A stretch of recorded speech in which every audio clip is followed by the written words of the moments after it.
तो एजिटेशन देने के बाद तेल निकालते हैं फिल्टर प्रेस के थ्रू। जो हमारा कार्बन और स्पेंट अर्थ है वो फिल्टर प्रेस में रह जाती है, जिसका बाय प्रोडक्ट है ये वाला स्पेंट अर्थ। तो जो तेल है वो आगे चला जाता है स्टोरेज। तो उसके बाद क्या करते हैं, हम उसको डिवैक्स करते हैं। डिवैक्स का मतलब जिसमें से वैक्स रिमूव करते हैं, जो उसमें वैक्स होती है उसको रिमूव किया जाता है ताकि तेल जमे नहीं हमारा। नहीं तो एज इट इज अगर हम उसमें वैक्स रहने देंगे तो तेल जम जाएगा। तो उसको रिमूव करने के लिए, हमको डिवैक्सिंग करने के लिए उसका जो टेम्परेचर है उसको लो किया जाता है। सो कैस्टलाइजर के थ्रू उसमें से हम जो हमारा वैक्स का है वो फिल्टर प्रेस में हम डाल देते हैं। तो फिल्टर प्रेस में जो वैक्स है वो रह जाती है, जो ऑयल हमारा आगे चला जाता है। तो उसका बाय प्रोडक्ट है ये वाला डिओ वैक्स। तो उसके बाद क्या है, उसमें एक उसकी FFA ज़्यादा होती है। FFA को कम करने के लिए हम उसका टेम्परेचर बढ़ा देते हैं। FFA होती है उसमें जो उसको फ्री फैटी एसिड होते हैं, ठीक है जी, जो हमारे सेहत के लिए नुकसानदायक है, ठीक है। तो उसको निकालने के लिए हम उसका टेम्परेचर बढ़ा देते हैं। तो टेम्परेचर बढ़ाने के बाद क्या करते हैं कि उसमें जो वेपर्स बनते हैं उसकी जो फैटी है वो अलग स्टोरेज टैंक में निकल जाती है, और जो हमारा तेल है वो आगे चलता है। उसका जो बायो प्रोडक्ट है ये वाला है, जिससे सोप बनती है या शैम्पू बनता है।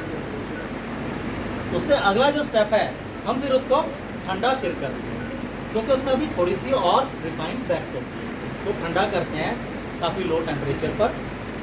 ठंडा करने के बाद उसमें से हम जो फिल्टर प्रेस में डालते हैं तो उसकी जो है डीओ वैक्स, ये वाली जो वैक्स है वो फिल्टर में रह जाती है, जो तेल हमारा आगे चला जाता है। तो उससे आगे फिर हम एक बार फिर उसको ब्लीच करते हैं। ब्लीच करने के लिए फिर वही प्रोसेस कि हम उसमें स्पेंट अर्थ डालते हैं। स्पेंट अर्थ डालने के बाद जो फिल्टर करते हैं तो तेल आगे चला जाता है। तो उसके बाद ये स्पेंट अर्थ हमारे पास निकल आती है। तो यहाँ पे उसको थोड़ा सा टेम्परेचर बढ़ाना पड़ता है आगे ले जाकर, ताकि उसमें से थोड़ी सी फैटी और रह जाती है, जो हमने पहले स्टेप में की थी ये वाली फैटी रिमूव करने के लिए। तो उसको निकालने के लिए हम उसका टेम्परेचर और बढ़ा देते हैं। थोड़ा सा टेम्परेचर बढ़ाने के बाद उसकी जो थोड़ी सी FFA ज़्यादा थी वो निकलेगी फैटी के थ्रू।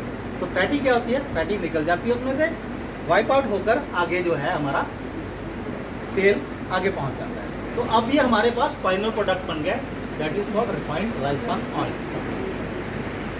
जिसको हम फिजिकली रिफाइंड राइस पान ऑयल बोलते हैं। तो it is ready for use, इसको हम खाने के लिए अब इस्तेमाल कर सकते हैं। बट यहाँ पे आके हमारा खत्म नहीं हो जाता है। हम सोचते हैं कि इतना प्रोसेस यहाँ जो ब्लीच किए फिर यहाँ ब्लीच किए, दोनों ब्लीचिंग पाउडर का केमिकल कंपोजिशन से रहेगा। केमिकल नहीं होता sir, that is not a chemical. Spent earth मतलब मिट्टी ब्लीच करने के लिए जो हम यूज़ करते हैं दैट इज़ मिट्टी, ठीक है, जिसको हम पत्थरों से मतलब उठाते परचेज करते हैं। तो उसमें एक कार्बन होती है, कार्बन तो आपने चारकोल देखा होगा, सो RO में भी लगा होता है चारकोल। तो वही चीज़ है, वो दोनों चीज़ें हम मिक्स करके उसमें यूज़ करते हैं। उसी के थ्रू हम इसको फिल्टर करते हैं, उसी के थ्रू हम इसको साफ करते हैं। ये केमिकल हम कहीं पे भी यूज़ नहीं करते। मैंने कहीं पे भी आपको बताया नहीं है, इसमें कहीं पे भी हमारे यहाँ केमिकल यूज़ नहीं होता। सो इसीलिए हम इसको कहते हैं कि that is the refined, physically refined rice पान ऑयल। और इसके जो जन्मदाता हैं डॉक्टर AR शर्मा हैं, पहले यह खाने के लायक नहीं था बिल्कुल। इस इंडिया में अगर किसी ने खाने लायक बनाया है तो यहाँ के CMD हमारे डॉक्टर AR शर्मा, उन्होंने बनाया। कितना हीट देते हैं और उस हीट कितना देते हैं? टेम्परेचर 200-250 टेम्परेचर उसके अकॉर्डिंग किया जाता है जितना हमें उसकी ज़रूरत होती है। उसके बाद वो भी प्लांट में और implement- टेस्टिंग वगैरह और उसके बाद मैं बताऊंगा आपको, स्टेप आ रहे हैं सर उसके बाद, ठीक है। और उसमें से